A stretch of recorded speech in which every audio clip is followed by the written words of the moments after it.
we have ourselves another complex king and pawn endgame to take a look at. And to start things off, our king has excellent position on f5. And as usual, I'm going to give you 3 choices in the position. And you're going to evaluate our 3 choices and see if you can find the winner, because there can be only one. All right, your choices are king e4, h4, g4. Choose wisely, friends. Hopefully you paused your video. Now let's go ahead and talk about the answers. If you chose h4, you are absolutely correct. Congratulations, good job. Now, if you didn't choose h4, your consolation prize is you're wrong. So let's go ahead and see why. If you chose king e4, I'm very disappointed in you, because one of the first things I said, not the very first thing, was our king's in an excellent position. Why would you want to give that away? King e6, and white didn't make any progress with that first move, king e4. Do better. Okay, so coming back, what about g4? It's direct, it's nice. What's wrong with it? Well, king e7. Looks like white's getting what he wants. He's getting some excellent space over here. g6. And not king e6, but king d6 is a draw. What happens if f5? You got to be able to calculate these things. Should you take? Should you move the king? Should you push? Which one's right? Take a moment. All right, hopefully you paused and figured it out.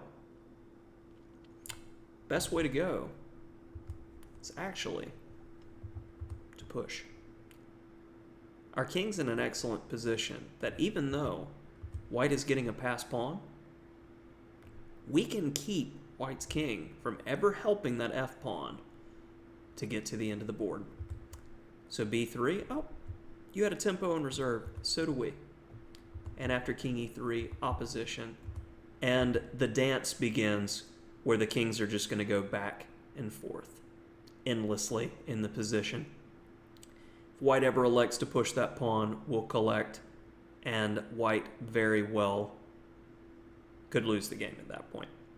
So, mutually assured destruction as the kings dance back and forth.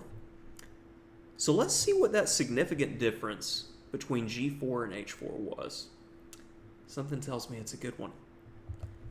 So h4, king e7, logical. Black's working to get over here where the action's at. h5. So this seems like one of the keys. In our g4 variation, black was able to play g6, forcing our king back off that excellent square. The hint that I gave you when starting things off. And if he tried to play g6 immediately, that just hangs the f-pawn. So this h4, h5 idea is very strong, controlling key squares. So here's an interesting point.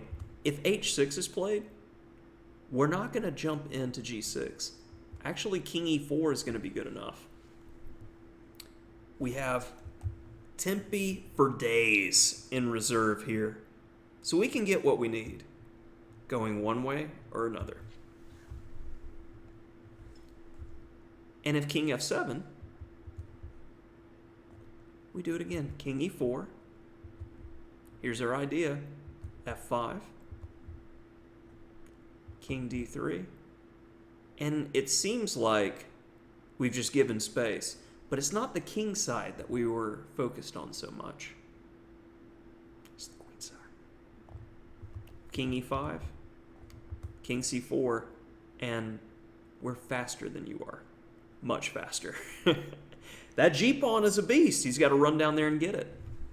Holds the position together like Gorilla Glue. And after king d3, if king d5, trying to keep us out, those extra tempi matter. King d6, king c4, you can keep me out.